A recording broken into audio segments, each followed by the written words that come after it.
मेरे प्यारे देशवासियों, नमस्कार। मन की बात में आप सबका स्वागत है, अभिनंदन है। आप सब इस समय योग की ऊर्जा और अंतर्राष्ट्रीय योग दिवस की स्मृतियों से भरे होंगे।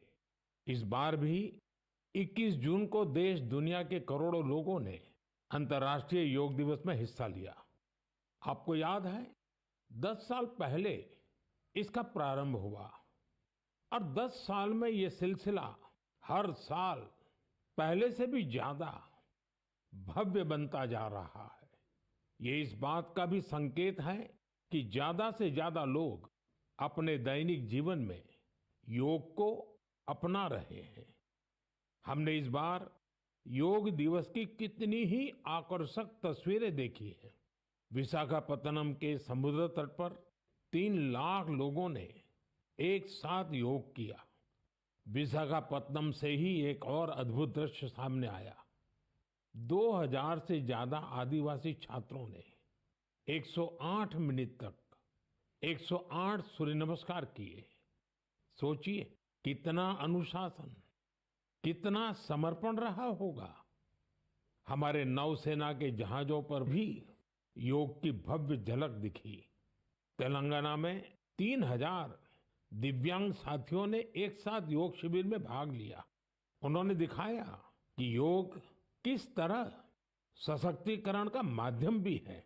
दिल्ली के लोगों ने योग को स्वच्छ यमुना के संकल्प से जोड़ा और यमुना तट पर जाकर योग किया। जम्मू कश्मीर में चिनाब ब्रिज, जो दुनिया का सबसे ऊंचा रेलवे ब्रिज है, वहां भी लोगों ने योग किया। हिमालय की बर्फीली चोटियां और आईटीबीपी के जवान, वहां भी योग दिखा। साहस और साधना साथ साथ चले। गुजरात के लोगों ने भी एक नया इतिहास रचा। वडनगर में 2121 लोगों ने एक साथ भुजंगासन किया और नया रिकॉर्ड बना दिया। न्यूयॉर्क, लंदन, टोक्यो, पेरिस, दुनिया के हर बड़े शहर से योग की तस्वीरें आई और हर तस्वीर में एक बात खास रही: शांति, स्थिरता और संतुलन। इस बार की थीम भी बहुत विशेष थी। Yoga for one earth one health, यानी एक पृथ्वी एक स्वास्थ्य। ये सिर्फ एक नारा नहीं है, एक दिशा है जो हमें वसुधैव कुटुंबकम का एहसास कराती है। मुझे विश्वास है इस बार के योग दिवस की भव्यता ज्यादा से ज्यादा लोगों को योग को अपनाने के लिए जरूर प्रेरित करेगी। मेरे प्यारे देशवासियों, जब कोई तीर्थ यात्रा पर निकलता है तो एक ही भाव सबसे पहले मन में आता है: चलो, बुलावा आया है। यही भाव हमारे धार्मिक यात्राओं की आत्मा है। ये यात्राएं शरीर के अनुशासन का, मन की शुद्धि का, आपसी प्रेम और भाईचारे का, प्रभु से जुड़ने का माध्यम है। इनके अलावा इन यात्राओं का एक और बड़ा पक्ष होता है। ये धार्मिक यात्राएं सेवा के अवसरों का एक महाअनुष्ठान भी होती हैं। जब कोई भी यात्रा होती है तो जितने लोग यात्रा पर जाते हैं, उससे ज्यादा लोग तीर्थ यात्रियों की सेवा के काम में जुड़ते हैं। जगह जगह भंडारे और लंगर लगते हैं। लोग सड़कों के किनारे प्याऊ लगवाते हैं। सेवा भाव से ही मेडिकल कैंप और सुविधाओं की व्यवस्था की जाती है। कितने ही लोग अपने खर्च से तीर्थ यात्रियों के लिए धर्मशालाओं की और रहने की व्यवस्था करते हैं। साथियों, लंबे समय के बाद कैलाश मानसरोवर यात्रा का फिर से शुभारंभ हुआ है। कैलाश मानसरोवर यानी भगवान शिव का धाम। हिंदू, बौद्ध, जैन हर परंपरा में कैलाश को श्रद्धा और भक्ति का केंद्र माना गया है। साथियों, 3 जुलाई से पवित्र अमरनाथ यात्रा शुरू होने जा रही है और सावन का पवित्र महीना भी कुछ ही दिन दूर है। अभी कुछ दिन पहले हमने भगवान जगन्नाथ जी की रथ यात्रा भी देखी है। ओडिशा हो, गुजरात हो या देश का कोई और कोना, लाखों श्रद्धालु इस यात्रा में शामिल होते हैं। उत्तर से दक्षिण, पूरब से पश्चिम, ये यात्राएं एक भारत श्रेष्ठ भारत के भाव का प्रतिबिंब है। जब हम श्रद्धा भाव से, पूरे समर्पण से और पूरे अनुशासन से अपनी धार्मिक यात्रा संपन्न करते हैं तो उसका फल भी मिलता है। मैं यात्राओं पर जा रहे सभी सौभाग्यशाली श्रद्धालुओं को अपनी शुभकामनाएं देता हूं। जो लोग सेवा भावना से इन यात्राओं को सफल और सुरक्षित बनाने में जुटे हैं, उन्हें भी साधुवाद देता हूं। मेरे प्यारे देशवासियों, अब मैं आपको देश की 2 ऐसी उपलब्धियों के बारे में बताना चाहता हूं जो आपको गर्व से भर देंगी। इन उपलब्धियों की चर्चा वैश्विक संस्थाएं कर रही हैं। WHO यानी विश्व स्वास्थ्य संगठन और ILO यानी इंटरनेशनल लेबर ऑर्गेनाइजेशन ने देश की इन उपलब्धियों की भरपूर सराहना की है। पहली उपलब्धि तो हमारे स्वास्थ्य से जुड़ी है। आप में से बहुत से लोगों ने आंखों की एक बीमारी के बारे में सुना होगा, ट्रैकोमा।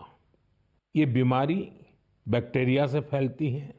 एक समय था जब ये बीमारी देश के कई हिस्सों में आम थी। ध्यान नहीं दिया जाए तो इस बीमारी से धीरे धीरे आंखों की रोशनी तक चली जाती थी। हमने संकल्प लिया कि ट्रैकोमा को जड़ से खत्म करेंगे और मुझे आपको ये बताते हुए बहुत खुशी है कि विश्व स्वास्थ्य संगठन यानी WHO ने भारत को ट्रैकोमा फ्री घोषित कर दिया है। अब भारत ट्रैकोमा मुक्त देश बन चुका है। ये उन लाखों लोगों की मेहनत का फल है जिन्होंने बिना थके, बिना रुके इस बीमारी से लड़ाई लड़ी। ये सफलता हमारे हेल्थ वर्कर्स की है। स्वच्छ भारत अभियान से भी इसे मिटाने में बड़ी मदद मिली। जल जीवन मिशन का भी इस सफलता में बड़ा योगदान रहा। आज जब घर घर नल से साफ पानी पहुंच रहा है तो ऐसी बीमारियों का खतरा कम हो गया है। विश्व स्वास्थ्य संगठन WHO ने भी इस बात की सराहना की है कि भारत ने बीमारी से निपटने के साथ साथ उसके मूल कारणों को भी दूर किया है। साथियों, आज भारत में ज्यादातर आबादी किसी न किसी सोशल प्रोटेक्शन बेनिफिट का फायदा उठा रही है और अभी हाल ही में इंटरनेशनल लेबर ऑर्गेनाइजेशन ILO की बड़ी अहम रिपोर्ट आई है। इस रिपोर्ट में कहा गया है कि भारत की 64%, 64% से ज्यादा आबादी को अब कोई न कोई सोशल प्रोटेक्शन बेनिफिट जरूर मिल रहा है। सामाजिक सुरक्षा ये दुनिया की सबसे बड़ी कवरेज में से एक है। आज देश के लगभग 95 करोड़, 95 करोड़ लोग किसी ना किसी सोशल सिक्योरिटी योजना का लाभ पा रहे हैं, जबकि 2015 तक 25 करोड़ से भी कम लोगों तक सरकारी योजनाएं पहुंच पाती थी। साथियों, भारत में स्वास्थ्य से लेकर सामाजिक सुरक्षा तक हर क्षेत्र में देश सैचुरेशन की भावना से आगे बढ़ रहा है। ये सामाजिक न्याय की भी उत्तम तस्वीर है। इन सफलताओं ने एक विश्वास जगाया है कि आने वाला समय और बेहतर होगा। हर कदम पर भारत और भी सशक्त होगा। मेरे प्यारे देशवासियों, जन भागीदारी की शक्ति से बड़े बड़े संकटों का मुकाबला किया जा सकता है। मैं आपको एक ऑडियो सुनाता हूं। इस ऑडियो में आपको उस संकट की भयावहता का अंदाजा लगेगा। वो संकट कितना बड़ा था, पहले वो सुनिए, समझिए। आखिर ये जो जुल्म हुआ 2 साल तक, जुल्म तो 5-7 साल से शुरू हो गया था, मगर वो शिखर पर पहुंच गया है 2 साल में, जब इमरजेंसी लोगों पर ठोक दी और अमानुषी बर्ताव लोगों के साथ किया गया। लोगों के स्वतंत्रता के हक छीन लिए गए, अखबारों को कोई स्वतंत्रता न रही, न्यायालय बिल्कुल निर्बल बना दिए गए और जिस ढंग से 1 लाख से ज़्यादा लोगों को जेल में बंद कर दिए और फिर अपने मनमानी राज की ओर से होती रही, उसकी मिसाल दुनिया के इतिहास में भी मिलना मुश्किल है। साथियों, ये आवाज देश के पूर्व प्रधानमंत्री श्रीमान मोरारजी भाई देसाई की है। उन्होंने संक्षेप में लेकिन बहुत ही स्पष्ट तरीके से इमरजेंसी के बारे में बताया। आप कल्पना कर सकते हैं वो दौर कैसा था। इमरजेंसी लगाने वालों ने ना सिर्फ हमारे संविधान की हत्या की, बल्कि उनका इरादा न्यायपालिका को भी अपना गुलाम बनाए रखने का था। इस दौरान लोगों को बड़े पैमाने पर प्रताड़ित किया गया था। इसके ऐसे अनेक उदाहरण हैं जिन्हें कभी भी भुलाया नहीं जा सकता। जॉर्ज फर्नांडिस साहब को जंजीरों में बांधा गया था। अनेक लोगों को कठोर यातनाएं दी गई। मिसा के तहत किसी को भी ऐसे ही गिरफ्तार कर लिया जाता था। स्टूडेंट्स को भी परेशान किया गया। अभिव्यक्ति की आजादी का भी गला घोंट दिया गया। साथियों, उस दौर में जो हजारों लोग गिरफ्तार किए गए, उन पर ऐसे ही अमानवीय अत्याचार हुए।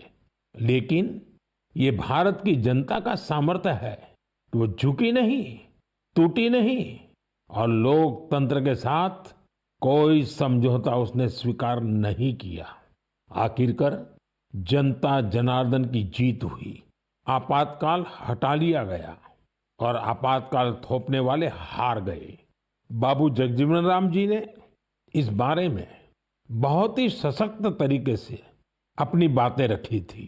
बहनों और भाइयों, पिछला चुनाव नहीं था, भारत की जनता का एक महान अभियान था। उस समय के परिस्थितियों को बदल देने का, तानाशाही के धारा को मोड़ देने का और भारत में प्रजातंत्र के बुनियाद को मजबूत कर देने का। अटल जी ने भी तब अपने ही अंदाज में जो कुछ कहा था, वो भी हमें जरूर सुनना चाहिए।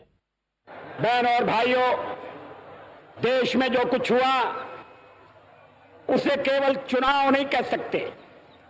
एक शांतिपूर्ण क्रांति हुई है।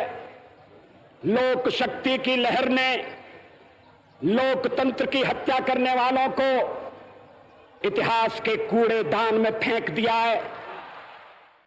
साथियों, देश पर इमरजेंसी थोपे जाने के 50 वर्ष कुछ दिन पहले ही पूरे हुए हैं।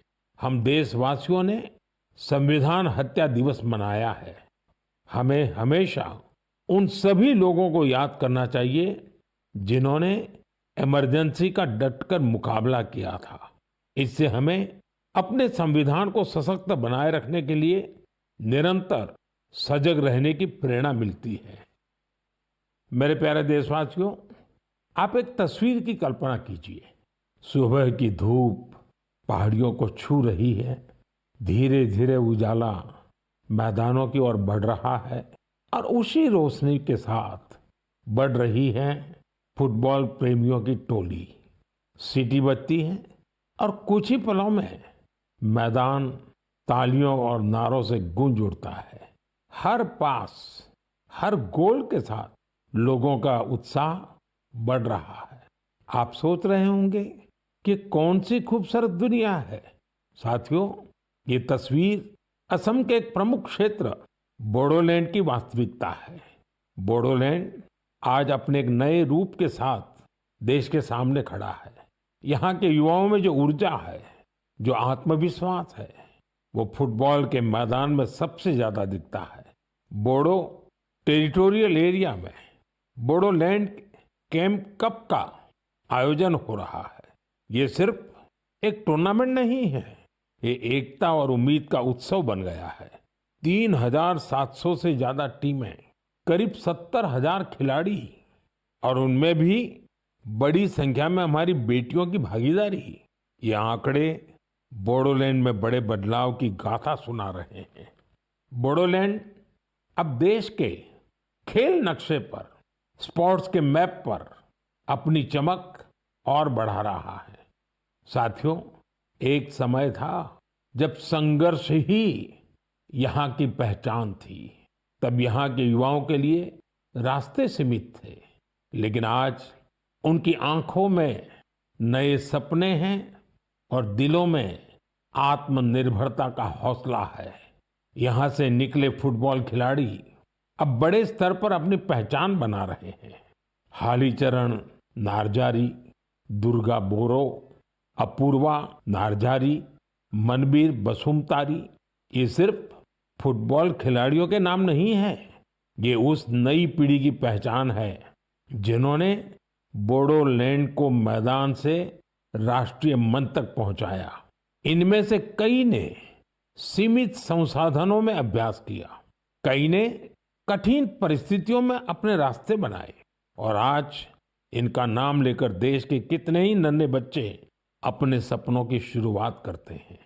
साथियों, अगर हमें अपने सामर्थ्य का विस्तार करना है तो सबसे पहले हमें अपनी फिटनेस और वेलबीइंग पर ध्यान देना होगा।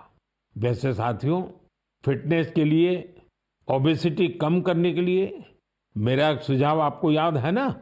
खाने में 10% तेल कम करो, मोटापा घटाओ। जब आप फिट होंगे तो जीवन में और ज्यादा सुपर हिट होंगे। मेरे प्यारे देशवासियों, हमारा भारत जिस तरह अपनी क्षेत्रीय, भाषाई और सांस्कृतिक विविधता के लिए जाना जाता है, उसी तरह कला, शिल्प और कौशल की विविधता भी हमारे देश की एक बड़ी खूबी है। आप जिस क्षेत्र में जाएंगे वहां की कुछ न कुछ खास और लोकल चीज के बारे में आपको पता चलेगा। हम अक्सर मन की बात में देश के ऐसे यूनिक प्रोडक्ट्स के बारे में बात करते हैं। ऐसा ही एक प्रोडक्ट है मेघालय का एरी सिल्क। इसे कुछ दिन पहले ही जीआई टैग मिला है। एरी सिल्क मेघालय के लिए एक धरोहर की तरह है। यहाँ की जनजातियों ने, खासकर खासी समाज के लोगों ने पीढ़ियों से इसे सहेजा भी है और अपने कौशल से समृद्ध भी किया है। इस सिल्क की कई ऐसी खूबियां हैं जो इसे बाकी फैब्रिक से अलग बनाती हैं। इसकी सबसे खास बात है इसे बनाने का तरीका। इस सिल्क को जो रेशम के कीड़े बनाते हैं, उसे हासिल करने के लिए कीड़ों को मारा नहीं जाता है, इसलिए इसे अहिंसा सिल्क भी कहते हैं। आजकल दुनिया में ऐसे प्रोडक्ट्स की डिमांड तेजी से बढ़ रही है जिनमें हिंसा न हो और प्रकृति पर उनका कोई दुष्प्रभाव न पड़े। इसलिए मेघालय का एरी सिल्क ग्लोबल मार्केट के लिए एक परफेक्ट प्रोडक्ट है। इसकी एक और खास बात है, ये सिल्क सर्दी में गर्म करता है और गर्मियों में ठंडक देता है। इसकी एक खूबी इसे ज्यादातर जगहों के लिए अनुकूल बना देती है। मेघालय की महिलाएं अब सेल्फ हेल्प ग्रुप के जरिए अपनी इस धरोहर को और बड़े स्केल पर आगे बढ़ा रही हैं। मैं मेघालय के लोगों को एरी सिल्क को जीआई टैग मिलने पर बधाई देता हूं। मैं आप सबसे भी अपील करूंगा, आप भी एरी सिल्क से बने कपड़ों को जरूर ट्राई करें। और हाँ, khadi, handloom, handicraft, vocal for local, इन्हें भी आपको हमेशा याद रखना है। ग्राहक भारत में बने प्रोडक्ट ही खरीदें और व्यापारी भारत में बने प्रोडक्ट ही बेचें, तो आत्मनिर्भर भारत अभियान को नई ऊर्जा मिलेगी। मेरे प्यारे देशवासियों, विमेन लेड डेवलपमेंट का मंत्र भारत का नया भविष्य गढ़ने के लिए तैयार है। हमारी माताएं, बहनें, बेटियां आज सिर्फ अपने लिए ही नहीं बल्कि पूरे समाज के लिए नई दिशा बना रही हैं। आप तेलंगाना के भद्राचलम की महिलाओं की सफलता के बारे में जानेंगे तो आपको भी अच्छा लगेगा। ये महिलाएं कभी खेतों में मजदूरी करती थी, रोजी रोटी के लिए दिन भर मेहनत करती थी।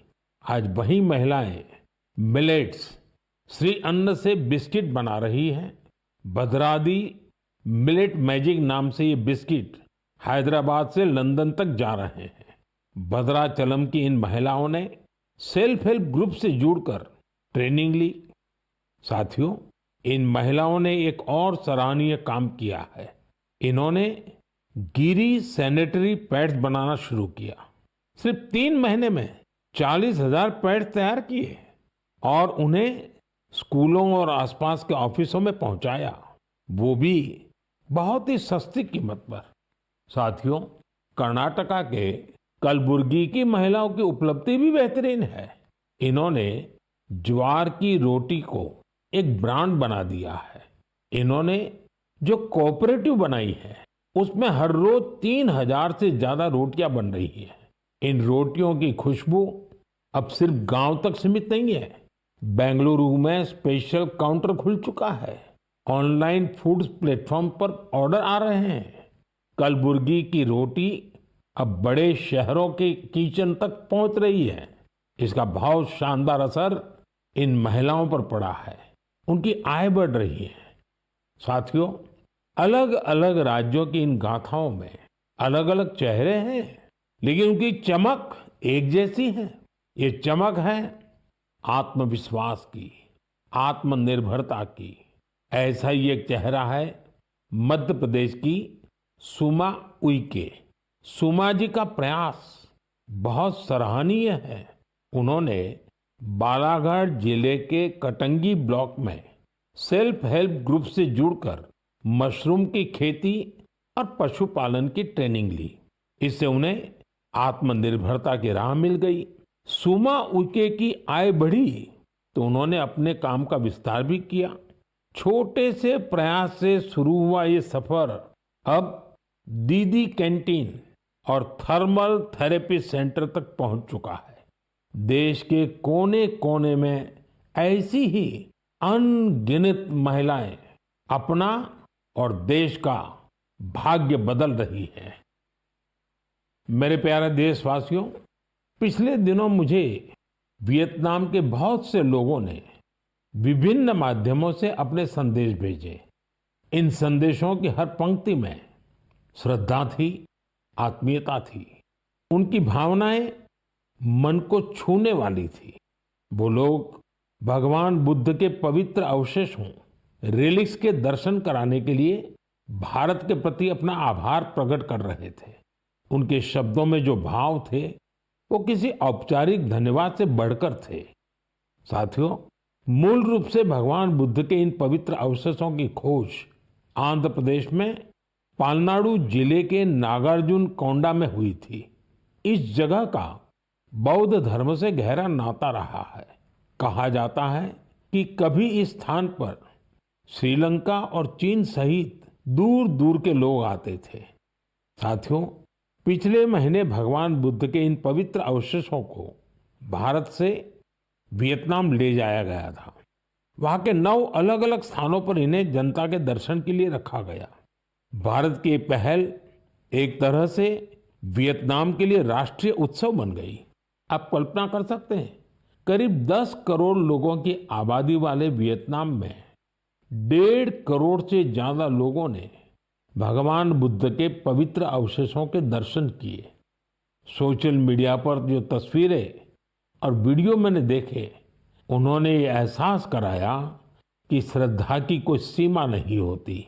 बारिश हो, तेज धूप हो, लोग घंटों कतारों में खड़े रहे। बच्चे, बुजुर्ग, दिव्यांगजन सभी भाव विभोर थे। वियतनाम के राष्ट्रपति, उप प्रधानमंत्री, वरिष्ठ मंत्री, हर कोई नतमस्तक था।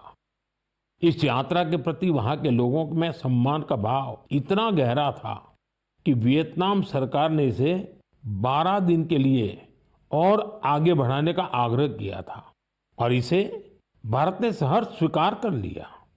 साथियों, भगवान बुद्ध के विचारों में वो शक्ति है जो देशों, संस्कृतियों और लोगों को एक सूत्र में बांधती है। इससे पहले भगवान बुद्ध के पवित्र अवशेष थाईलैंड और मंगोलिया ले जाए गए थे और वहां भी श्रद्धा का यही भाव देखा गया। मेरा आप सभी से भी आग्रह है कि अपने राज्य के बौद्ध स्थलों की यात्रा अवश्य करें। एक आध्यात्मिक अनुभव होगा, साथ ही हमारी सांस्कृतिक विरासत से जुड़ने का एक सुंदर अवसर भी बनेगा। मेरे प्यारे देशवासियों, इस महीने हम सब ने विश्व पर्यावरण दिवस मनाया। मुझे आपके हजारों संदेश मिले। कई लोगों ने अपने आसपास के उन साथियों के बारे में बताया जो अकेले ही पर्यावरण बचाने के लिए निकल पड़े थे और फिर उनके साथ पूरा समाज जुड़ गया। सबका यही योगदान हमारी धरती के लिए बड़ी ताकत बन रहा है। पुणे के श्री रमेश खरमाले जी, उनके कार्यों को जानकर आपको बहुत प्रेरणा मिलेगी।